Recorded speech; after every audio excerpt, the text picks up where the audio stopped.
kwihanganira intambara zo mu muhamagaro.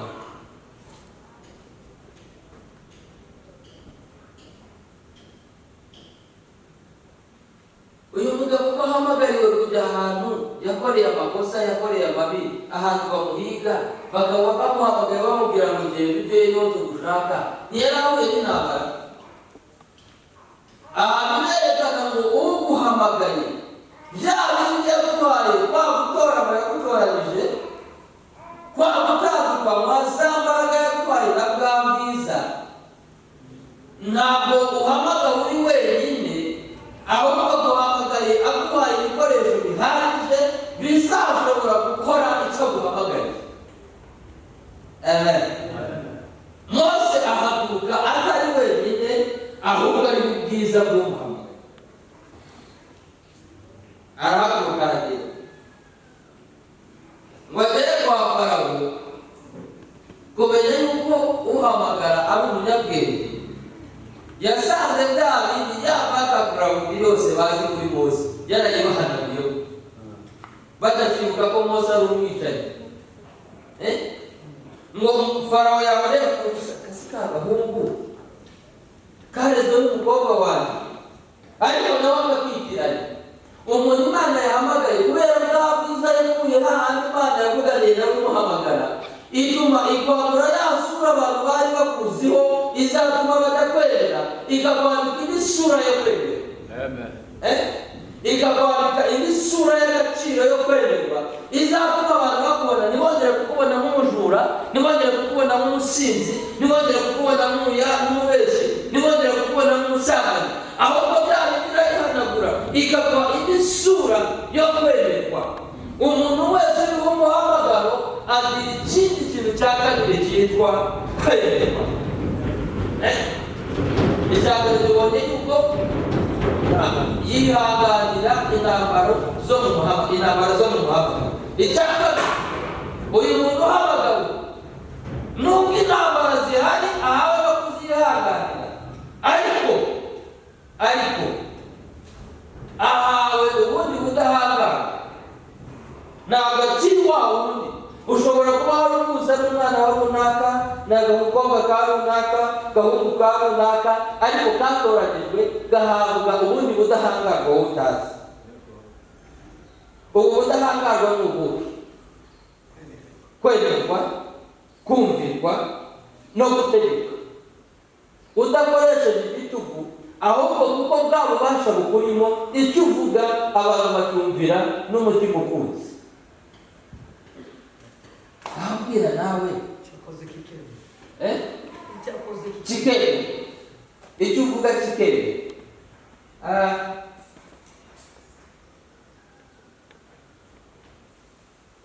Reka mvuga kuri Dawidi gatoya. Muzi ko hari igihe Dawidi yakoze ibintu bitemerwa kandi yabikoze. Bwa mbere Sawuli yaramutumije, ubwo abadayimoni bazaga batera imyuka mibi yatera Sawuli, ngo bajyana mu barujya kunyama hari agahungu k'umugabo witwa Yesayi w'umutambyi. Ni agacuranzi k'agahanga gashobora kuza kugucurangira, abadayimoni bakakuvaho, baragahamagara karaza. Umwana ngo akazajya acuranga si rimwe si kabiri, abadayimoni baba bateye Sawuli bakakuvaho bakakuvaho, Sawuli agakira akorohera. Bwa kabiri, umunsi Dawidi yari ageze ku rugerero asanga ingabo z'Abisiraheli bihishe mu myobo, arabaza ngo umuntu uzatsinda Umufilisitiya utarakebwe azahembwa iki? Baramubwira ngo umwami yasezeranye ko umuntu uzica Umufilisitiya azamushingira umukobwa we. Dawidi aravuga ngo ibyo bihembo ugomba kubibona. Bafata ka Dawidi bakajyana imbere ya Sawuli. Sawuli yamuha imyenda yose y'icyubahiro yarwanishaga, kandi uburemere bwa Dawidi ntabwo Imana iguhamagaye guha ibyo kurwanisha utazabona, nta nubwo yaguha intambara utazabasha kwihanganira. Dawidi, Sawuli baramufata bakamuha ingofero yambaraga irinda ry'urugamba. Iyi ngofero yapimaga ibiro 13. Unyumvire, 13 mu biterane bahanga mwize. Inkweto yambaraga yapimaga ibiro 2. 20. Nano icumu byonyine 10 yarwanisha byatumaga ibiro 21. Akagira ikindi cyo mu gituza. Antibari ntabwo ari ingabo. Antibari yapimaga ibiro 8, 42. Akagira noneho ingabo iyo yakingiraga imyambi yarwanishaga ipima nayo ibiro 12. Ni 50 na bingahe? Dawidi yapimaga ibiro 60. Icyo kurwanisha bahaye Dawidi byamurushaga kure uburemere. Bamute kagasore kiviriye mu ishyamba kakingo agasore kagufiya gato gafite ibiro 40. Bafata ibyo kurwanisha n'ibiro 60. Baragangakira ngo je kurwana. Dawidi arabanza byambaramo arabyigeramo. Yumva ntabwo no guterura ikirenge se wagiterura. Urapima ibiro 40 wambaye inkweto y'ibiro 2 wagiterura kirenge. Dawidi ngo atamuke biramunanira. Arangije ariyambura byose akuramajugunya imbere ya Sawuli. Aramubwira ngo ngewe nzagenda uko nahamagara. Ntabwo ndi bugendere mu cyambaro cy'umuntu. Sinzakora nk'uko Revera akora, nzakora nkanjye. Sinzakora nk'uko yakora, nzakora nkanjye. Dawidi asigara uko yagize gute, uko yahamagara. Bya byambaro byose byapimaga ibiro 61. Dawidi apima ibiro 40, arabiyambura ajugunya hasi kuko byamurusha uburemere. Ntabwo ushobora kurwana intambara z'undi utarazihamagariwe kuko zizakurusha uburemere. Nushaka kurwana intambara za pasiteri utariwe ntabwo uzazishobora. Ntabwo uzarwana intambara za reverandi n'umudiyakoni ntuzazishobora. Rwana izawe n'izikoroheye. Aha niho Yesu yavuze ngo kuko ushaka gutora agatotsi kari mu jisho rya mugenzi wawe usize akari mu ryawe.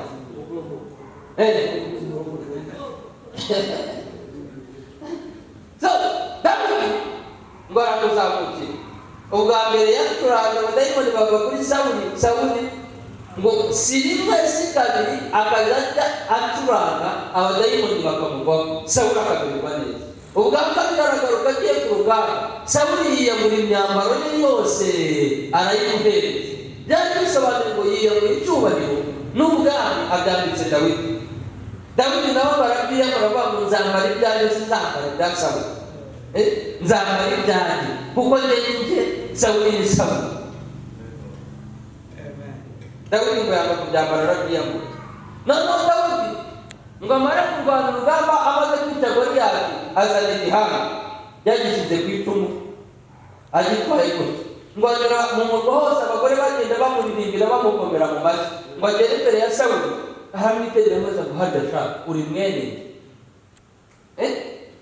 uri mwene wibuke yajyaga kumucurangira abadayimoni bakamuvaho. Yongera kumwambika imyambaro ariko bamuramuze ngo hadasha uri mwene bivuze ngo ntamuzi. Ahamwerekana ngo igihe cyose utarabona amavuta yo kwemerwa ushobora gukora ibintu byose bishoboka ukitanga ukavunika ariko ibyo ukora hagashimwa abandi. Nibyemerwe ukavuga ibintu bifatika ukavuga puwe zifatika ariko ntizemerwe. Ugatanga ingingo z'ibitekerezo zubaka ariko kuko w'igihe urimo kitarashika kwemerwa ibyo ukora ntibigere gute nibyemerwe. Dawidi agira iki kibazo gikomeye cyane ariko yemewe ari uko igihanga kidahari. Igihanga kitaraboneka kwemerwa biragoye. Dawidi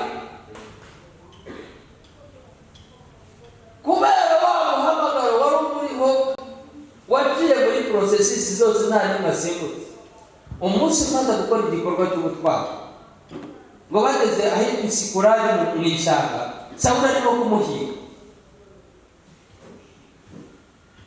Ngo baragenda birirwa bamushaka mu buvumo baramubura. Ngo bigere nijoro Sawuli araryama arasinzira. Dawidi araza yomboka afata icumu araryiba arigendera.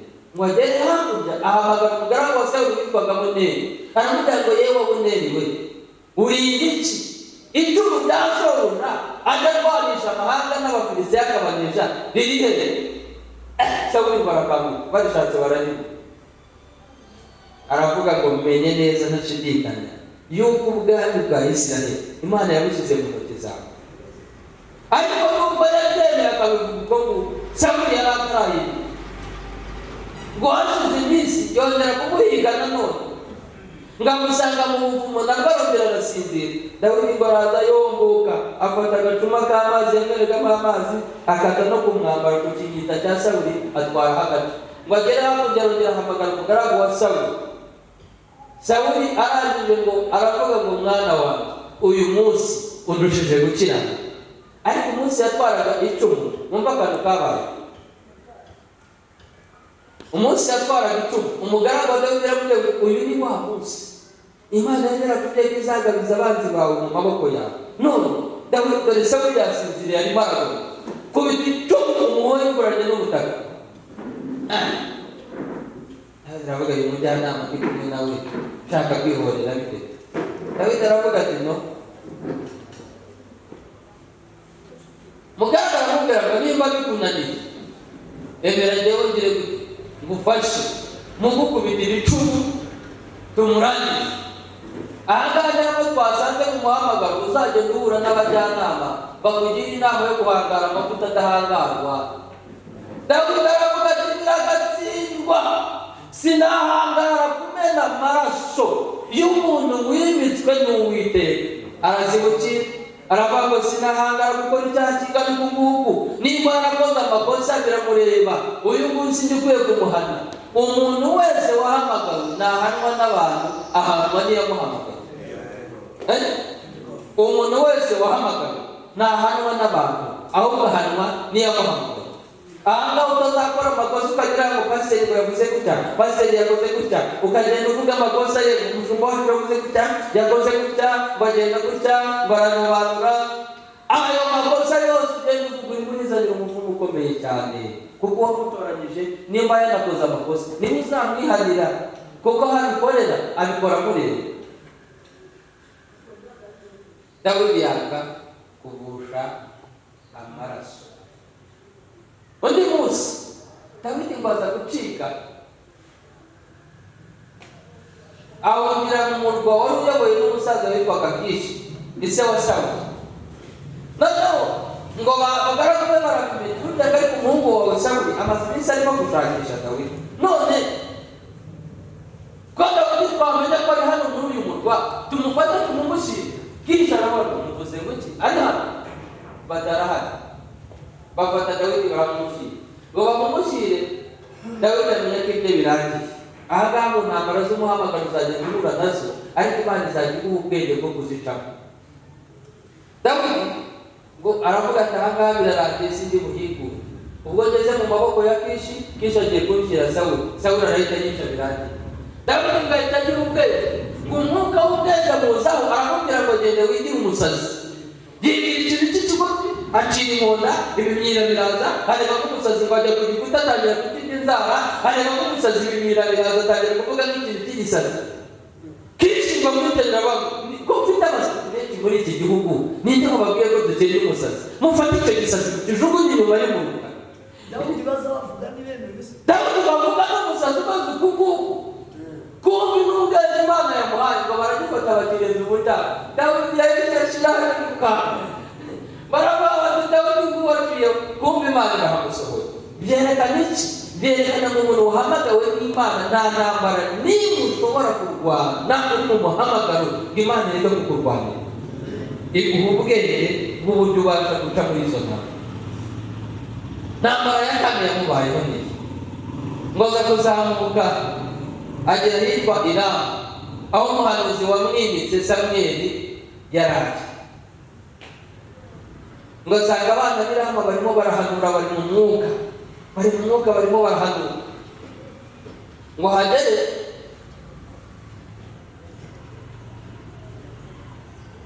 Sawuli baramubwira ngo twamenye neza aho Dawidi yahungiye ari Rama. Sawuli araje ngo yinjire Rama. Sawuli afatwa n'umwuka w'ubuhanuzi batangira guhanura agenda yambaye ubusa yigaragaye ngo ahera mu gitondo agera n'izuba ryarengeye akirimo guhanura. Noneho babwira Dawidi baravuga bati rero utagira ubwoba, shobuja twamubonye ageze hano, ariko ntabwo akiri Sawuli wa wundi, nawe yabaye umuhanuzi. Dawidi arababwira ati muramenye mutambesha, Sawuli ntabwo ashobora guhanura, ntabwo arabatizwa ku mutima. Hari abo uzahura, hari abo uzahura nabo ariko bavuga ku munwa ariko mu mitima bitari. Arahanura Dawidi arababwira ngo nimba ari Sawuli muvuze umuhungu wa Kishi, umutima we ndawuzi ntabwo kuwuzi. Naho yahanura akajana ariko ntaragahinduka. Aba rero ubuyobozi nabo uzahura nabo. Abantu baza biyoberanya bakwereka ngo ni inama kandi ari amaseka, baza bahanura kandi ari injyajya bafite ibindi bashaka. Nabo tujya tubagira mu muhamagaro. Umuyobozi rero mwiza amera gute? Abona ibyo abandi batabona, yumva ibyo abandi batumva, amenya ibyo abandi batamenya. Umuyobozi mwiza wahamagawe n'Imana, ukuntu abantu babona mu buryo ibintu wese ukabibona, agira iyerekwa rirenze uko abandi bantu bareba ibintu. Iyerekwa ry'umuhamagaro riri gutambutsa uko abantu barimo kurebamo ibintu uko bimeze, wakabireba uko abandi batabireba. We akumva ibyo abandi batumva, akabasha gukora ibyananiye abandi. Wari ariho imbaraga z'umuhamagaro. Dawidi ngo bahise bamunyuza mu idirishya, aca mu idirishya aracika aragenda. Amacumu yose ya Sawuli agenda yacika, ariko uburyo bwo kwihorera yari yabubonye. Hano mu muhamagaro rero amakosa tujya dukora nayo. Urahamagawe, uhawe ububasha bwo kuyobora abandi, ariko bwa bubasha uhawe ushatse kubukoresha mu buryo bwo kwihorera. Nari mfite murumuna wanjye umurikira, yajyaga akunda kumbwira ngo azajya kwiga igisirikare, bajye kwihorera bazica abantu bose bagiye baduhemukira. Ubu uzajya mu gisirikare kugira ngo uzajye kwihorera, haragira ngo none twe ko baduhemukiye batugiriye nabi. Mbese ukumva atagitiye yo kujya gushaka gukora training nk'umusirikare agira icyo cyubahiro, ntabwo ari ukujya gukorera igihugu, ahubwo no gushaka kugira gute kwihorera. Umuyobozi mwiza ntabwo yihorera, iyo bamuvuze nabi ntabwo avuga asubiza amagambo, arihangana agaceceka ugasubizanya ubugwaneza. Bibiliya ngo imvugo nziza ihosha uburakari. Iyo bavuze nabi we uvuga imvugo yoroheje ihosha bwa burakari. Uzayobora abantu bagira ibyo batumvikanaho bagira amatiku, nawe nibavuga ukavugira hejuru, intambara muri rusange. Ariko imvugo nziza Bibiliya iravuga bihosha uburakari. Aha bisobanura ngo umuyobozi mwiza agomba kuba ari umuntu uhora ucisha makeya, adashyira hejuru cyane. Amen. Tugiye gusa n'abasoreza aha ngaha mu kanya, ndashaka kubabaza ibibazo, cyangwa se nabizi mwanditsi umuntu yanditse afite ibyo yagiye yandika ari bubaze. Ariko reka mvuge utundi tuntu tubiri ubundi tube dusubikiye hano. Umuyobozi mwiza uhamagawe, umuntu uhamagawe n'Imana, ikindi cyambere arangwa no kwicisha bugufi. Kubera iki? Bibiliya yavuze ngo icyubahiro cyayo yari izagisangira n'undi. Igihe cyose wishyize hejuru bivuze ngo uzajya kwishyira mu cyubahiro cyo waguhamagara, kandi icyubahiro cy'umukozi ntikingana n'icya shebuja, ntibibaho. Icyubahiro cy'umukozi ntabwo kingana n'icya shebuja, sibyo? Icyubahiro cy'umukozi ntabwo kingana n'icya shebuja. Usabwe guhora uca bugufi ndetse ugacira bugufi ubuyobozi bukuri hejuru. Cyangwa umuyobozi mwiza iyo ahugura abantu ntabwo ababwira nk'utegeka, ahubwo ababwira nk'ubagira inama, nk'ubunganira. Ni urugero, ushobora kuza ngasanga hano bateye intambwe, izi ntebe uko baziteye, abashinzwe departoma yo gukora protokole y'intebe. Kuko njyewe n'umuyobozi nkabona intebe baziteye namita mu zintebe mwaziteye nabi muzigere gutezera abazigurana mbese nkavuga mutegeka. Ntabwo umuyobozi mwiza avuga mutegeka, kuko muzana amategeko buri munsi twebwe muyobora uzaturemerera uzaduhakamo. Ahubwo umuyobozi mwiza arandetse rero mwagerageje gukora neza, Imana ibaho umugisha, ariko se mubona gute dufashe izi ntebe tukazihindura tukazishyira gutya, mubona byagenda? Urumva aje gutanga igitekerezo, ntabwo aje gutegeka, kandi umutegetsi aravuga afite ububasha bwo gutegeka, ariko ntabwo aje mutegeka, ahubwo aje mutanga ibitekerezo bijya inama. Kubera iki? Abantu uyoboye wabahaye inshingano, ni ubuyobozi bwabo, babikoze uko babyumva, ariko ntabwo uzi ubashyiraho cya gitsure n'ubutegetsi, ahubwo kubera ko inshingano wazibahaye urabareka nyine bakora ibyo bakoze, ariko nubona ari bitameze neza uze mujya inama, ntabwo uza mutegeka. Icya kabiri, nimba muhaye ubuyobozi mbuguhaye nzi yuko iyo departoma uzayishobora. Mu gihe hari ibyo numvise bavuga ngo mu rubyiruko bimeze gutya, mu babyeyi bimeze gutya, ntabwo nzaza maze mu rubyiruko direct. No, umuyobozi mwiza ategereza uwo yahaye inshingano zo kuyobora abantu, wakaza kumubwira ngo aha ntabwo biri kugenda neza, nkeneye kunyunganira. Cyangwa se wakumva bakomeze kukubwira ngo bimeze gutya, nabwo tukibaza kubera icyo aba bantu bari gutambuka umuyobozi nabahaye bakarenga bakaza kuri njyewe. Ntabwo uri bujye muri ba bantu, ahubwo abantu uhamagare wa muyobozi mubanze muvugane ko numvise bavuga ibintu n'ibi bimeze gutya, urabibona gutya, akakubwira ati ndacyarimo kurwana no kubikemura, mumpaye igihe gitoya, ukamureka kubera ko inshingano warazimuhaye. Ariko iyo hari ibimunaniye akakubwira ngo nari nkeneye ubwunganizi, nari nkeneye inama, mbigenze gute? Kubera iki? Wamugiriye cya cyizere umuha inshingano. Iyo umuciye inyuma byerekana ngo inshingano wamuhaye nta gaciro zifite. Wamuhaye inshingano umwima ububasha, wamuhaye inshingano ariko umwima ububasha. Ariko niba naraguhaye inshingano nkaguha n'ububasha, ngufitiyemo cya cyizere twavuze kivuga ngo utoranya akubonamo ubushobozi bwose kuzakora ibyo agutoranyirije gukora.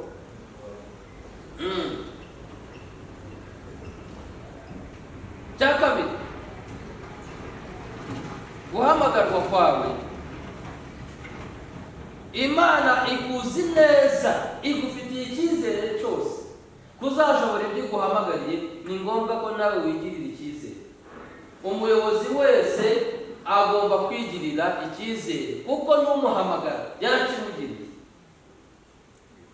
Ugomba kugira confidence, kwigirira icyizere, kuko n'uguhamagara icyo cyizere yarakikugiriye.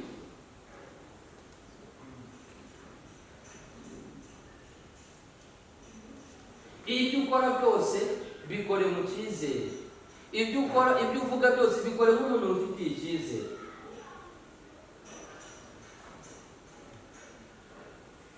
Cya gatatu,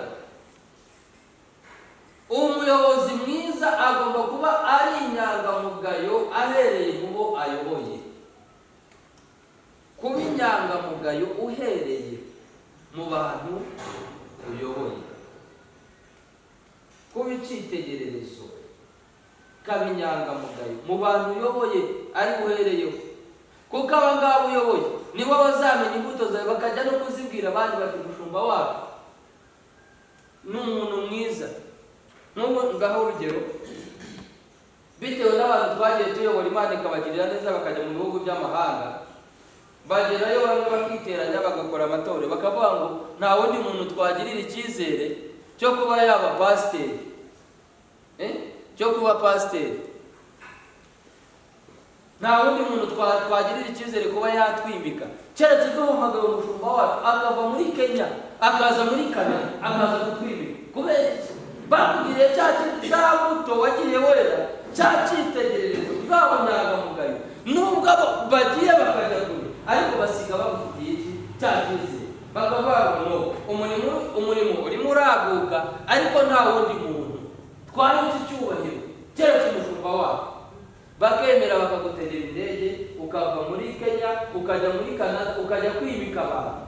kubera iki? Iyo uza kuba wayitwaye nabi, waragize imbuto mbi, utarabaye inyangamugayo, bantu iyo bageze kwari kuzakubera umugisha, ariko wa mugisha urawubuze, kuko ubunyangamugayo bwo mu muhamagaro bwarabuze. Igihe cyose ubunyangamugayo bwo mu muhamagaro bubuze, n'umugisha wo mu muhamagaro urawubura. Sinzi nimba byumvikana. Igihe cyose ubunyangamugayo bwo mu muhamagaro bubuze, n'umugisha wo mu muhamagaro ntugira gute? Ntububona. Reka mbahongere urutoki. Ndi hano atari njyewe wakagombye kuba mpari. Icya mbere, nagiriwe icyizere n'Imana. Icya kabiri, uwo twagombaga kuzana ariko aravuga ngo bitewe n'uko muzi, bitewe n'uko muzi ubunyangamugayo muziho, ubushobozi muziho, naho naba nahari, ndabizi ngo mpari yabikora, ariko nanahari yagira gute? Yabikora. So mu muhamagaro rero, umuyobozi mwiza agomba kuba icyitegererezo. Urugero, umwaka umwe umuyobozi umwe, muri teoloji batubwira yuko umwaka umwe umuyobozi mwiza aba afite byibuze abantu batatu yayoboye bashobora gukora ibiruta ibyo yakora ahari cyangwa adahari. Niba ushunga itorero rimaze imyaka ingana 3, niba mu myaka 3 nta bashumba urangira bashobora guhagarara mu itorero mu gihe wagiye muri Amerika uzamara amezi 2-5, ugasanga nta tubona kimwe cyabonetse, ubuyobozi buracyafite ikibazo. Kubera niba uyoboye abantu, ariko abantu bavuga se bamwe ari abantu bakora amakosa, ugasanga buri munsi, buri cyumweru umwaka ugashira ari uri ku gatuti. Nta muvugabutumwa mu bavugabutumwa ajya mu mwanya ngabwirize, mu bapasiteri akorana nabo ntawe ajyaho ijambo, twebwe turabagira. Ukibaza, ese uyu muntu arimo arayobora yibagiwe ko azapfa? Uzapfa kubera iki? Umuhamagaro uhamagara urakuruta wowe, uzakomeza wowe ugende, ariko abandi bawusigaremo. Kubera iki? Ntabwo uzaragenda n'urugero. Baho urugero rwihuse. Ubwenge buri muri wowe upfuye nabwo buragenda,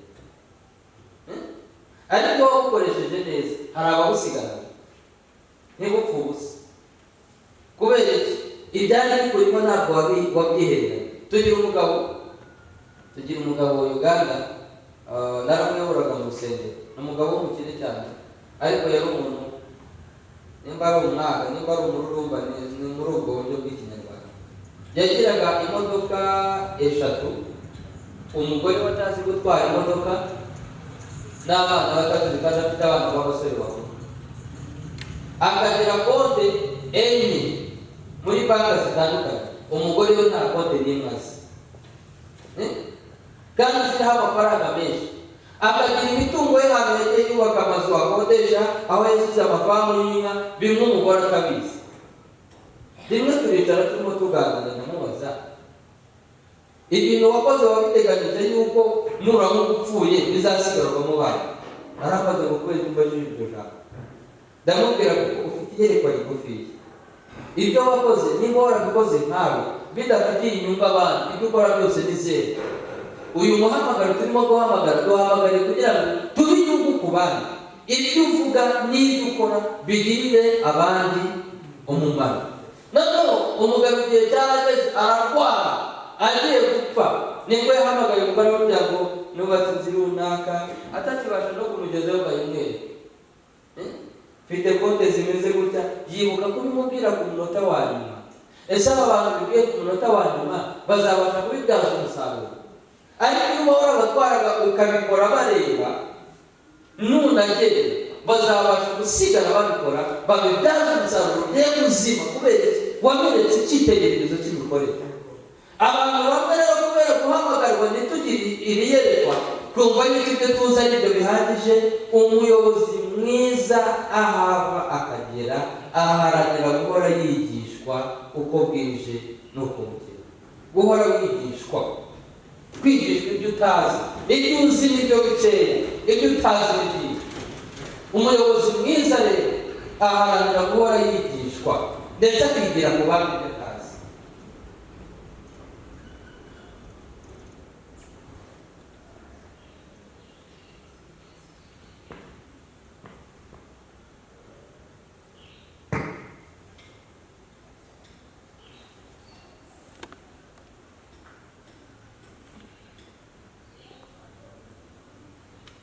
Akanya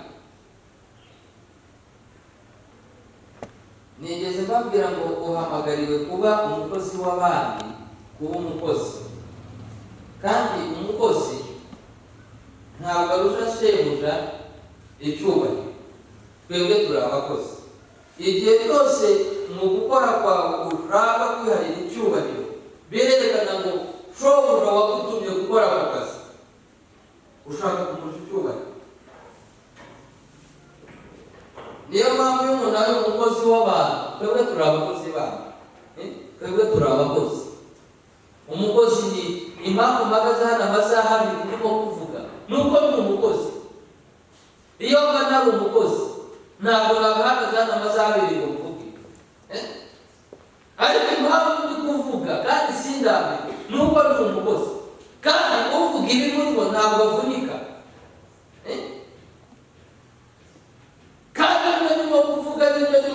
Umukozi urimo gukora sindi gutega amaboko mu byo nabigishe noneho ni mu mpere, ntabwo ndimo guhembera. Ibi ngibi byerekana ngo umuhamagaro, umukozi w'icyitegererezo ntabwo akora nk'ushaka inyungu, ahubwo agakora nk'uzahembwa na shebuja mu ijuru. Twebwe niho ibihembo byacu. umukozi ahembwa na shebuja. Niba urimo gukora ushaka guhembwa nawe urimo gukorera, rero ibyo urimo gukora ndakeka bisi niba wabuze aravuze ngo mumaze mushaka ubwami bw'Imana no gukiranuka, ibindi byose muzagira gute? Muzakumvira. Pawulo yatubwiye mu Efeso, atubwira uburyo bw'imihamagaro itanu.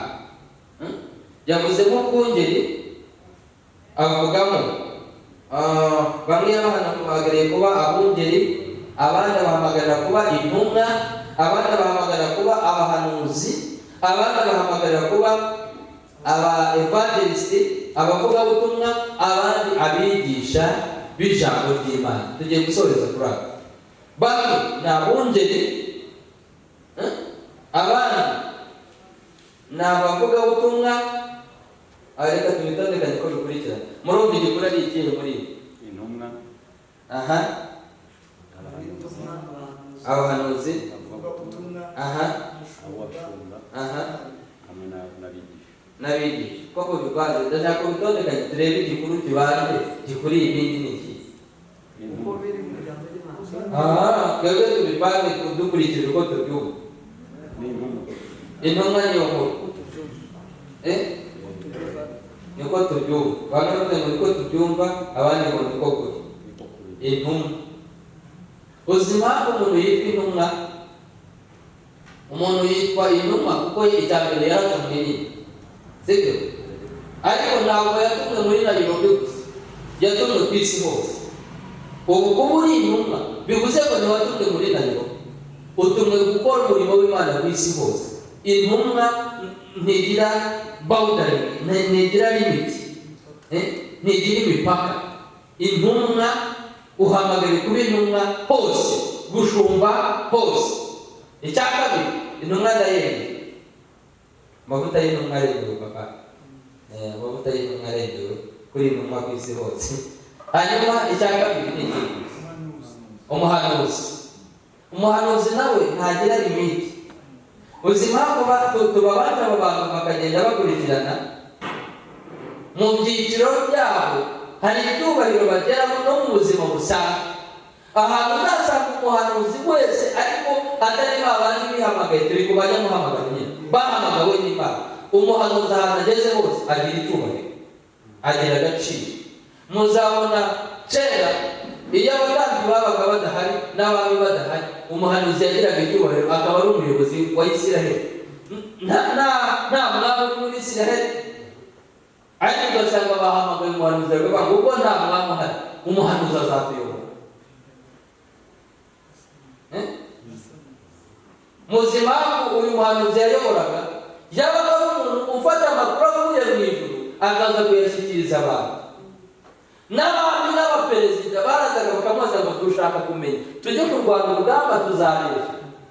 Intumwa cyangwa se umuhanuzi ni umuntu ugirisha inama n'abantu bose. None umuntu ugira inama akagira inama umwami akagira inama perezida, uwo muntu aroroshye? Umuntu uvuga akakubwira akaguha guidance cyangwa se direction y'uburyo ukwiye kwitwara niba igiye gukurikira akakubwira ibizabaho. Ari umugabo nimugoroba nahoze mureba yanyandikiye, twavuye hano usanga yanyandikiye, yari yuriye yagiye muri Amerika. Yari afite umugore we yabaga muri Amerika maze imyaka 9. Yari afite umwana w'imyaka 4, umugore ugaheruka yaraje amutera inda aragenda. Umugore yagarutse azanye umwana w'imyaka 4. Noneho mu kwa gatatu gusenga naramubwiye ngo Imana irambwiye ngo mu kwezi kwa gatandatu kwenda kurangira uzurira indege hano. Arambwira ngo pastor ko ngerageje byanze. Umugore abyaye umwana amaze imyaka 4 sindamureba. Ndamubwira ibyo ni ibyawe n'ibibazo bya umuntu. Iyo afite ibibazo byinshi ukamubwira ibyo Imana ivuga ahita ajya mu mubare w'ibibazo byitewe akumva ntibishoboka. Kubwira umuntu ushonje inzara yamwishe ukamubwira ngo yihangane nijoro narwo ihangane ejo uzarya aba yumva ibyo atazabibona. Noneho yanyandikiraga ngo n'ubu ngubu ndimo ndiga indwara, yanyandikiraga ngo pastor ngo ubu tuvugana nicaye mu ndege yifata selfie. Arambwira ngo ariko wagira ngo ndi mu nzozi, ngo ndimo ndiga indwara ngo numve ko ndi mu nzozi cyangwa ari ukuri. Za nzozi yabifataga nk'ibintu by'inzozi ariko zabaye impamo. So umuhanuzi ni umuntu uvuga ibivuye ku mutima w'Imana kandi akabikubwira uko abikubwira bikagenda uko, cyangwa se akakubwira ngo Imana iravuze cyangwa nawe itavuze. Umuhanuzi arabahanuzi b'abana n'abahanuzi bakuru. Umuhanuzi w'umwana ashobora kukubwira ngo mbonye uburwayi ariko akagarukiraho ntafite autorité yo kuvuga ngo Imana iragushikije.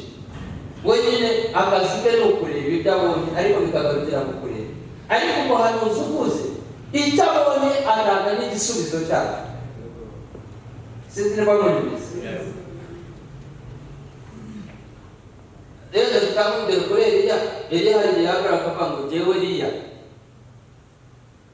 kubera ibyaha by'Abisirayeli ukuntu bimaze kuba byinshi ndategetse imvura imara imyaka 3 n'igice itagwa.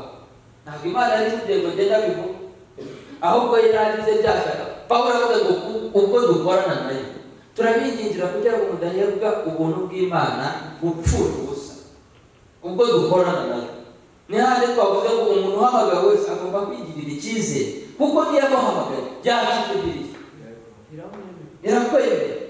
Noneho Eliya yigirira icyizere avuga ngo njyewe nkurikije ko abantu ibyo muri gukora bidahwanye n'ibyo yamamagaye ishaka, ndategetse ibihano n'ibibazo mwitwe n'amapfa kumara imyaka 3 n'igice izongera kuba uko nabishatse. Ntabwo yavuze ngo Imana yabishatse uko nabishatse.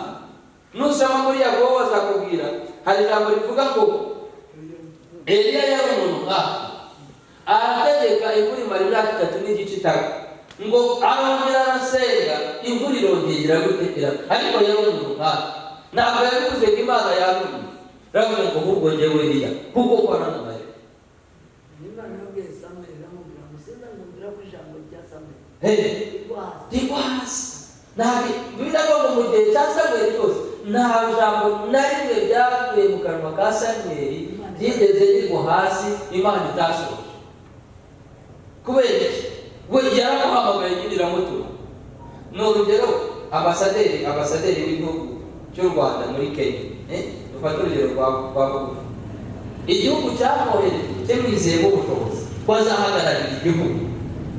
None igihugu kimutumye igihe cyose avuze ngo muri Kenya abanyarwanda bari muri Kenya bakeneye kugirirwa gutya na gutya na gutya, u Rwanda ntiruzahakana kuko ntabwo ruhari.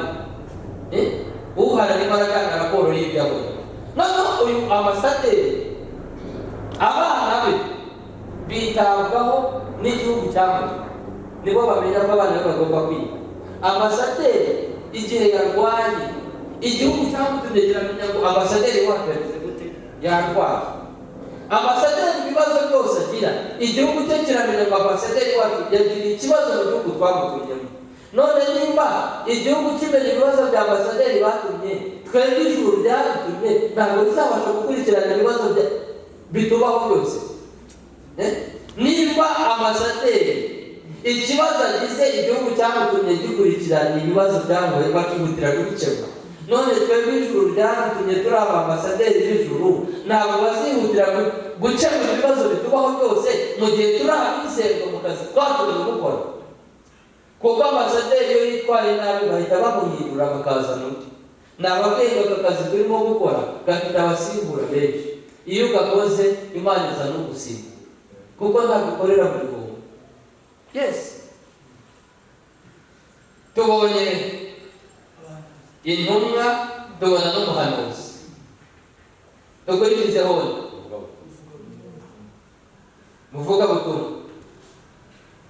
muvugabutumwa ni wa muntu uza akabwiriza, agahamagara ba bantu bose abwirije akabazana mu itorero. Mu itorero nacyo ndacyera igikurikiyeho mwarimu mwigisha, wamwigishije ikintu akora, afashe ba bantu abavugabutumwa bagiye barigisha bose babazana hano, baza bategeye kwigishwa, aricaranira gute, arabigisha baramenya. Noneho nyuma hajeho umushumba ari we mwungeri, Bibiliya yavuze ko ari umwungeri, none se murasanga ari we uheruka umwungeri. Muzi impamvu umwungeri ari we uherutse? Nuko ari we mukuru. None se mu rugo umwana nawe yakwiga akaba perezida, azaba kuba murezi? Kubera ko nta rutugu rukura ngo rugire gute, rusumbe ijosi. Umwungeri agaragara nk'umuntu usa uri hasi, ufite icyubahiro cyo hasi, kuko umubyeyi yikomera isi ashobora kuba atarize, wowe ukiga ukaba perezida, ariko azasigara ari so. Azasigara ari so, ubyamugende iso asigara ari so. Noneho umwungeri kubera itari umwungeri, wa mwungeri mu bwungeri bwe hazavukamo intumwa, mu bwungeri bwe hazavukamo abahanuzi, mu bwungeri bwe hazavukamo abavugabutumwa, hazavukamo n'abigisha. Muri bwa bwungeri bwe, akazi k'umwungeri ni ukubyara, agaforoma, agahurera abana rezi, ba bantu urera abahaye, havamo intumwa, bamwe bakagenda ari intumwa zijya mu mahanga yose. Muri bwa bwungeri, muri bwa burezi havamo abahanuzi, muri bwa mubyeyi kuko ni umubyeyi, muri bwa mubyeyi havuyemo abarimu, muri bwa mubyeyi havuyemo abavugabutumwa, havuyemo abaririmbyi, abadiyakoni niho baziye, abanyamasengesho niho baziye, ariko bose bagire bazenguruka bakagaruka munsi y'umwungeri. Ba bantu baboneka ibyubahiro byabo bya apotre byaragiye birakura, biba ku isi hose, kwaboneka intumwa igenda ikagera ku isi hose, ariko nubwo ageze ku isi hose afite aho aturuka. Afite aho aturuka. Aho naho tuzasanga abakristo bamwe babaye inzererezi rero batagira bundi. Ukwezi kumwe yasengeye hano, matunguru arusengeye mu rugo rutamfashije, akajya mu rundi. Naho ntibamufashije, akajya mu rundi. Naho ntibamufashije, mu mwaka ugasanga azengurutse amatorero abiri. Ubu ni wa mwana byambere ukunde nta rugo rutagira abana. Bibiliya abanyarwanda rwanda ntibabwe ingibyara mweru na muhima. Habamo abana bazima, hakabamo n'abananirana nyine bakabibirana. Ariko nubwo byaba bikomera gutyo, umwungeri asigara ari ukubahwa, kubera ni umubyeyi, ni umutoza. Za mpano zose zigiye gukura, ba bana bagiye kwiga baba abaperezida, ariko nubwo satizi, ariko yaharaniye kukwigisha kugira ngo uzabikurikire. Niyo mpamvu igihe cyose uje mu muhamagaro ugomba gukora wubaha ubuyobozi uko bukurikirana, uko ubusanga. Cyane uri hejuru nk'umwungeri n'icyitegererezo, nawe waba kurusha ubushobozi ugomba kumwubaha, nawe waba kurusha amashuri ugomba kumwubaha, nawe waba kurusha ubunini ugomba tugomba kumwubaha uko ari wose. Kubera iki? Ni umubyeyi. Umubyeyi asigara ari uwo kubahwa. Why? Imana itanga amategeko 10 yaravuze ngo wubahe so na nyoko kugira ngo ubashe kurambira mu gihugu Uwiteka Imana yawe iguha. Kubera icyo dutegetse kubaha ababyeyi.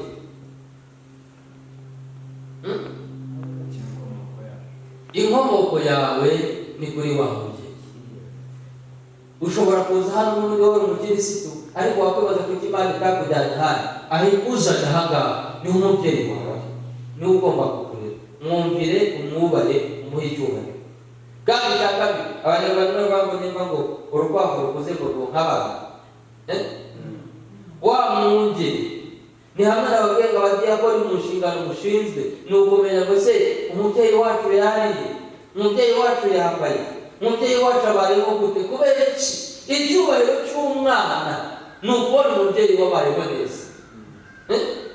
Nimba agiye gacira akamukire, data kabiri wo mu cyaro aba mu kazu k'ibyatsi genda kumubwira ngewe mba mu magorofa, icyubahiro cyane kirihe?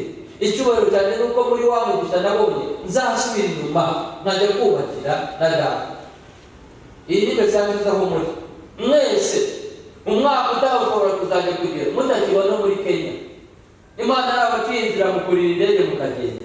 Ariko nababwiye ngo umwana mwiza ntabwo yibagirwa iyo yavuye, yibuka inkomoko, akamenya ngo umwungeri wanjye ari yari. Nibyo nahoze mbabwira ngo bitewe n'uko twabaye abungeri tukarera abana bagakura, bageze mu bihugu bitandukanye, bagerayo bamara kwikusanya batangiye gukora umurimo, bakavuga ngo tugomba guhamagara umwungeri akaza akatumenyaho amavuta, akaza akadusengera. Kubera iki? Bazi agaciro k'umubyeyi. Amen. Reka nakira ibibazo tugarukira ahangaha wenda turaza gukomeza. Nimba hari umuntu waba ufite ikibazo yakubaza.